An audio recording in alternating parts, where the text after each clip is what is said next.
Welcome to steno series. 80 शब्द प्रति minute की श्रृंखला में आपका स्वागत है। यहाँ आपको डेली हिंदी के डिक्टेशन दिए जा रहे हैं जो कि आपके आने वाले एग्जाम्स के लिए बहुत ही महत्वपूर्ण है। डिक्टेशन को पाने के लिए चैनल को सब्सक्राइब करिए, डिक्टेशन अच्छी लगे तो उसे लाइक करिए और अपने दोस्तों के साथ भी ज़रूर शेयर करिए। ध्यान दीजिए, आपके लाइक्स और शेयर से हमें उत्साह मिलता है।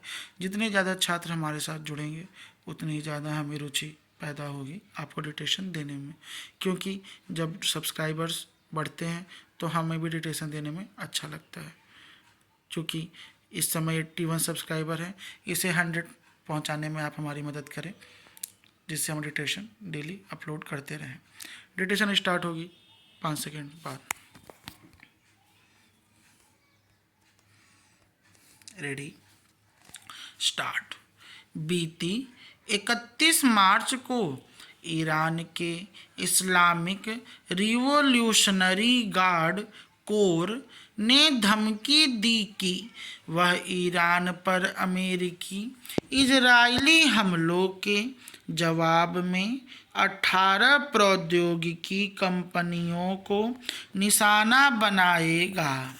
इनमें से ज़्यादातर अमेरिकी कंपनियां हैं। बाद में उसने बहरीन स्थित अमेजन के डाटा सेंटर पर हमला किया भी।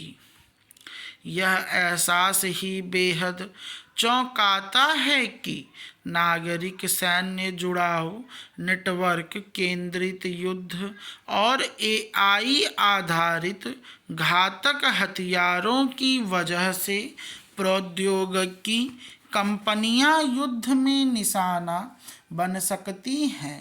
हालांकि असैन्य ढांचों पर हमला करने जो युद्ध अपराध हो सकता है और सैन्य अभियानों का हिस्सा बनने वाली निजी कंपनियों को निशाना बनाने जो युद्ध अपराध नहीं है, के बीच एक बड़ा नैतिक और कानूनी अंतर है।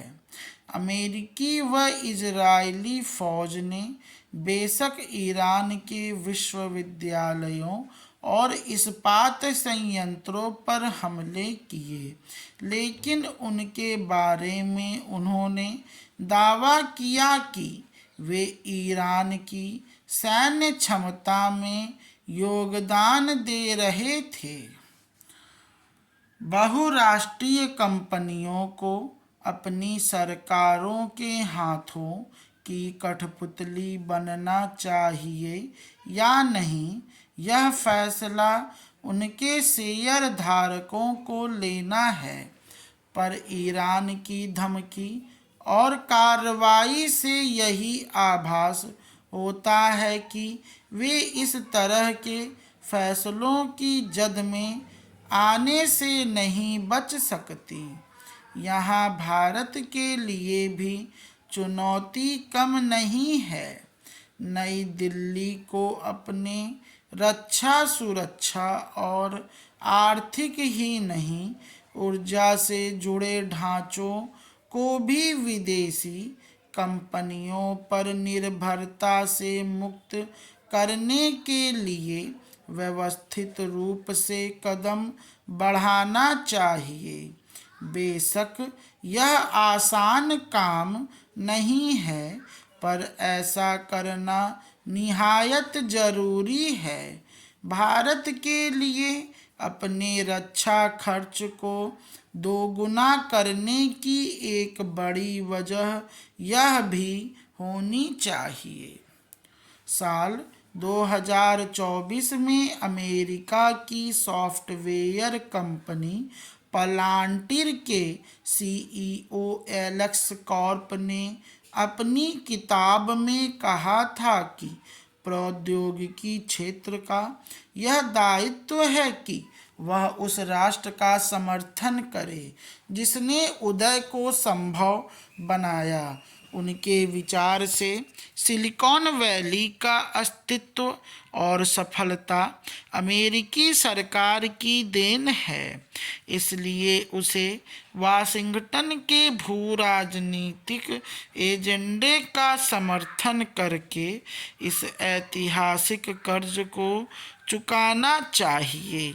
चीन के साथ भू राजनीतिक प्रतिस्पर्धा को देखते हुए प्रौद्योगिकी उद्योग के लिए अमेरिकी सरकार के साथ सहयोग करना जरूरी है, खास तौर से कृत्रिम बुद्धिमत्ता के क्षेत्र में अपनी अजेय पकड़ को मजबूत बनाने के लिए। कार्प इसके लिए प्रौद्योगिकी क्षेत्र की बौद्धिक संस्कृति की आलोचना करते हैं कि वह राष्ट्र व उसके उद्देश्य की अनदेखी करती है।